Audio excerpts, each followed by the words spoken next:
Hello दोस्तों, इस book tuber channel में आप सभी का स्वागत है।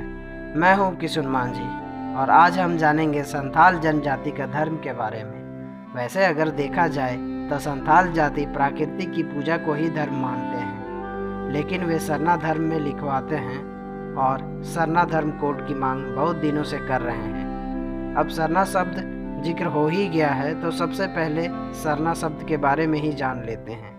सरना आदिवासी समुदाय के धर्म का नाम है जिसे प्रकृति की उपासना की जाती है। अगर झारखंड की बात की जाए तो आदिवासी बहुल राज्य है और झारखंड में संथाल समुदाय लोग जनगणना में सरना कोड की मांग जोरों से कर रहे हैं। अब इस प्रदेश में 2019 में बनी नई सरकार में सरना कोड को लेकर क्या रवैया रहेगा या तो आने वाले दिनों में देखने वाली बात होगी और उसी से तय होगा कि देश में सरना एक नए धर्म के रूप में सामने आएगा या नहीं। लेकिन इस प्रदेश के धर्म गुरुओं का कहना है कि सिर्फ झारखंड में 62 लाख से अधिक सरना आदिवासी है। रांची महानगर सरना प्रार्थना सभा ने मिशन 2021 के तहत अपने स्तर पर झारखंड के सरना आदिवासियों की जनगणना करवा रही है। बताया जाता है कि वर्ष 2011 की जनगणना में झारखंड के 42 लाख और देश भर के 6 करोड़ से अधिक लोगों ने सिर्फ सरना धर्म लिखवाया था, जिसे अन्य में शामिल किया गया। आदिवासी विद्वानों का कहना है कि 1951 में पहली बार जनगणना में आदिवासियों के लिए धर्म के कॉलम में 9वें नंबर पर ट्राइबल उपलब्ध था, जिसे बाद में ख़त्म कर दिया गया। अब आदिवासियों का कहना है कि इसे हटाने की वजह से आदिवासियों की गिनती अलग अलग धर्मों में बढ़ती गई, जिसके चलते उनके समुदाय को काफ़ी नुकसान हुआ। आगे हम बात करते हैं धर्म के इतिहास के बारे में। इनकी धार्मिक अवधारणा प्राकृतिक से निर्मित होती है और इसे वे आदि धर्म भी कहते हैं। भारतीय संविधान में भी संथालों के धर्म को मान्यता प्राप्त है। ये प्राकृतिक पूजा में विश्वास रखते हैं, यहाँ तक कि इनकी देवी देवताओं का निवास स्थान भी पेड़, पहाड़, जंगल आदि है। सर्वोच्च देवताओं में सिंह बोंगा का नाम है। इनके बाद मारंग बुरु को स्थान प्राप्त है। गांव के मुख्य देवता को जहरेरा कहते हैं, जिसका निवास स्थान साल वृक्षों के झुंड में होता है। इस स्थल को जहर स्थान कहा जाता है। इसकी पूजा शक्ति के रूप में की जाती है। घर में स्थापित देवता को ओड़ा बोंगा कहते हैं, जो कि उस परिवार का कुल देवता होता है और इनका स्थान घर के अंदर एवं कोने में होता है, जहां घर वालों को छोड़कर किसी को भी जाने की अनुमति नहीं होती है। इसकी पूजा परिवार का मुखिया करता है। इसके साथ साथ इसी स्थल में पूर्वजों को भी स्थान प्राप्त है। अक्सर गांव के मध्य में एक चौकोर चबूतरा होता है, जिसे मंझीथान कहा जाता है। मंझी के पीतर बोंगा के चिन्ह स्वरूप एक पत्थर स्थापित होता है।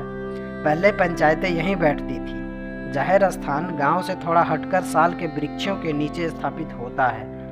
मुख्य देवता यहीं निवास करते हैं। पूजा के समय दान या चढ़ावा सीमा के भीतर किया जाता है, जिसे खंड कहते हैं। यह खंड अलौकिक शक्ति के सांसारिक रिश्ते को इंगित करती है। संथालों में मूर्ति पूजा नहीं की जाती है, क्योंकि ये प्राकृतिक पूजा में विश्वास रखते हैं। इस समुदाय में बलि चढ़ाने की प्रथा प्रचलित है। पुजारी का पद किसी खास गोत्र में नियोजित नहीं है, किंतु गांव में पहले बसने वाले लोगों के घर के सदस्यों में से कोई चुना जाता है, या वह पद गांव के दूसरे व्यक्ति को तभी प्राप्त होता है जब उस पुजारी का कोई उत्तराधिकारी ना हो। इसका चयन किसी निर्वादित व्यक्ति के द्वारा किया जाता है। साथ ही जंगल में लकड़ियां तोड़ते समय इनको जंगल के बोंगा का ख्याल रखना होता है। हर देवी देवता के आह्वान में अलग अलग मंत्र होते हैं। अन्य देवताओं में गोसाई एरा, मांझी, हड़म बोंगा समेत कई बोंगा है। इन देवी देवताओं का महत्व काफ़ी हद तक पर्व, त्यौहार और मौसम से संबंधित है। इनकी पूजा निश्चित अंतराल में की जाती है तथा इनको प्रसन्न रखने के लिए पूजा पाठ के साथ साथ बलि भी चढ़ाई जाती है। बलि में भी नियम कानून का पालन करना आवश्यक है। पशु बलि पर परिवार की हैसियत और गांव देवता के अनुरूप चढ़ाई जाती है। बलि के रूप में बकरा, मुर्गा, बतख, भेड़, कबूतर आदि की आहुति दी जाती है। इसके साथ साथ अरवा चावल, अगरबत्ती, सिंदूर, साल के पत्ते, सरसों तेल, हड़िया का प्रयोग किया जाता है।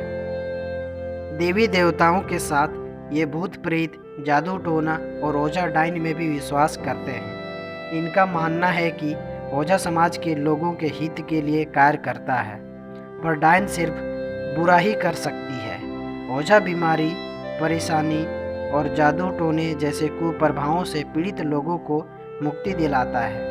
इनके समाजशास्त्रियों का कहना है कि इसके पीछे कोई आर्थिक और सामाजिक पहलू है। आज भी ये मान्यताएं प्रचलित है कि किसी बीमार के इलाज के काम आने, बांझ होने या मृत्यु होने पर सांप उभर कर आती है। अक्सर गांव के लोग ओझा के द्वारा अपनी समस्याओं के कारणों का पता लगाते हैं। हालांकि आज का पढ़ा लिखा व ईसाई धर्म में प्रवर्तित समाज ऐसी परंपराओं को नहीं मानता है। संथालों का एक वर्ग हिंदू देवी देवताओं का ग्रहण कर चुके हैं। ऐसे लोग स्वयं को शिव का उपासक मानते हैं। संथालों का एक वर्ग शाफाहोड़ के रूप में माना जाता है। इनकी पूजा के तौर तरीके अलग होते हैं। ये लोग अपने अपने गुरु बाबाओं के साथ माघी पूर्णिमा को संक्रांत के अवसर पर गंगा स्नान करने जाते हैं। इस समय गांवों में विदिन कहलाने वाले संथाल अल्प संख्या में हैं। विदिन संथालों का एक बड़ा समूह विभिन्न रंगों के झंडों वाले गुरु बाबाओं के शिष्य बन गए हैं। आज के लिए इतना ही। तब तक के लिए सब्सक्राइब करें, बेल आइकन को भी दबा दें ताकि जब भी मैं न्यू वीडियो अपलोड करूं सबसे पहले नोटिफिकेशन आप तक पहुंचे। और अगर वीडियो अच्छा लगा तो कमेंट करके ज़रूर बताएं और हाँ, शेयर करना ना भूलें।